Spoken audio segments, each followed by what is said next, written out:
What is good, everybody? Hope we're all doing well. Welcome back to more esports talk. The last debate of this year, at least for me, will be a point that many of you maybe will be upset by. That's going to be Overwatch, not necessarily the title itself, but the Overwatch League. Is it dying? Is it in trouble? I think so. Some worrying points as we close out this year of exactly why this game, it might not be going exactly to plan. Now, I have a trifecta of 3 points out there, somewhat of a fourth point as well I'm going to touch on. You guys can, of course, take the comment section down below. Do you agree? Do you not agree? I think some of these points are fairly obvious. So there are certainly some issues, whether with the game itself or the platform in which these players are actually presented upon. It's just either too stressful or who knows what the future of Overwatch League might be. But for me personally, Overwatch League certainly seems to be struggling, or at least have some concerning points around it. The first and foremost point out there, we have seen it time and time again, more so in Overwatch than any other esport. There is no debating, at least in my mind, over the past year, ever since of course we have the transfer season, the end of season as well. The off season begins for Overwatch,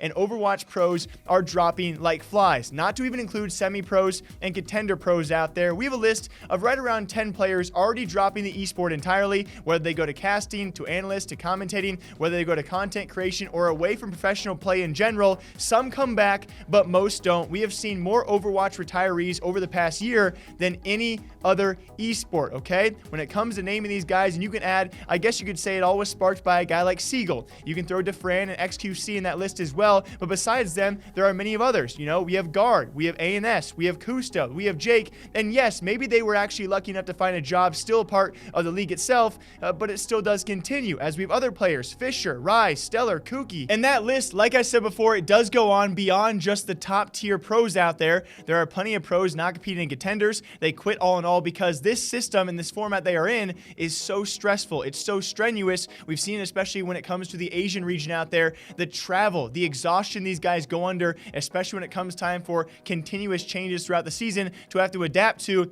It's a strenuous lifestyle that not many people can keep up with. And to give you guys a comparison, you can always leave your arguments down below. I've been a part of the CSGO scene for a few years now, lucky enough to be, and over the past, I would say, year and a half or so, I've only seen a couple of guys that have actually been retiring, that being Pronax alongside Pasha Biceps. And yes, I miss a few of the youngsters out there that never became notable names, but these are two guys that officially did retire after a decade or so of playing. Not just 1 to 2 years of the infancy of Overwatch League, where we're already seeing professional players out there just say, hey, this is not for me. This has not been happening near as frequently in other esports, and so that has to be a concern off the top of your mind. Now, secondly, when it comes to that, it comes to other teams leaving. Yes, when it comes to the Overwatch League, we haven't really seen it near as much in terms of sale of spots. When it comes to Contenders, though, the feeder program for your top esport, that being OWL, Contenders certainly matters. When we see LGD, NRG, Mayhem, Gladiators all depart that system, it does make you wonder. The most common reason to go to the feeder system or the Tier 2 League of Contenders, maybe to feed your own main roster or to sell off rising talent for extreme amounts of money, and that's not a possibility for those 4 organizations who start the list of not competing in Contenders. You compare that to CS has a pretty good lower level scene, although we see plenty of teams drop out of there. League of Legends, a similar way. All their sub-regions and some sub-leagues do very well and are very well feeder systems to eventually, hopefully, rise to the ranks. I think Rocket League does the best of anyone out there. They have Rival Series and Championship Series. We see plenty of teams, especially over the last 2 years, they compete in Rival Series, they qualify for Championship Series, and then they're set and usually signed elsewhere. If you don't have that system, where are you going to go with the game in the future, right? You need that rising talent. You need a platform to put that rising talent in. And why? The biggest question I beg here is, why are these organizations backing out of Contenders? Do they see a future with it? Is it worth the investment? Is it treating the players good enough for a future in the league itself?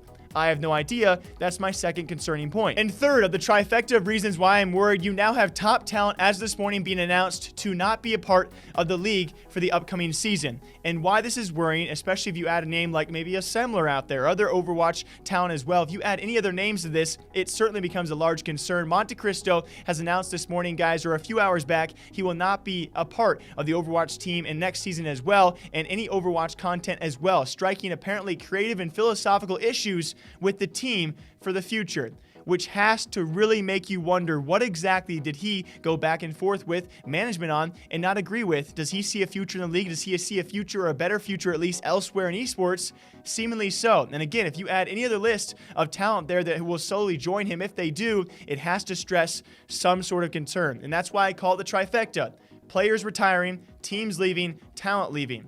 You don't see this too frequently, especially in this short of a time zone, in this kind of, I would say, not immense, but a certain, I would say, a pretty good measure out there happening. You add the fourth point as well in there. If I'm not going to really expand on this, the announcement earlier, a few months back, or a couple of months back, of Overwatch 2, sometime late 2020 or 2021 is, I believe, the expected date. Already in its infancy of Overwatch as well, a pretty new game, and especially when it comes to the league itself, already announcing a new title, you got to ask yourself, why would they need this? Do they need a new spark, a new player base? And again, a lot of these things do beg the question, what is the future of Overwatch? And more specifically for my video here, what is the future of Overwatch League if all of these people, they don't want to be a part of it? So you guys are very smart people. You, of course, can combat me down below in the comment section. I will spend my day reading your comments and gladly take your advice on what exactly you guys think the future of Overwatch might be. I've never been a strong fan of Overwatch. I won't lie to you guys about this. And so this video comes from a good place, though. I really do mean it when I say this trifecta is very concerning. I hope the best for any esport out there, because it only helps me and it helps all of us in the community out there. And certainly when it comes time for looking for the signs of a struggling scene professionally, Overwatch is predominantly exhibiting those signs, and I'm just here to talk about them. Until next time, hope you guys all enjoy your new year, by the way. 2020 and beyond hopefully be great for esports and gaming, and hopefully Overwatch as well. What do you guys think? Till next time, take care. I'll see you guys back here sometime soon.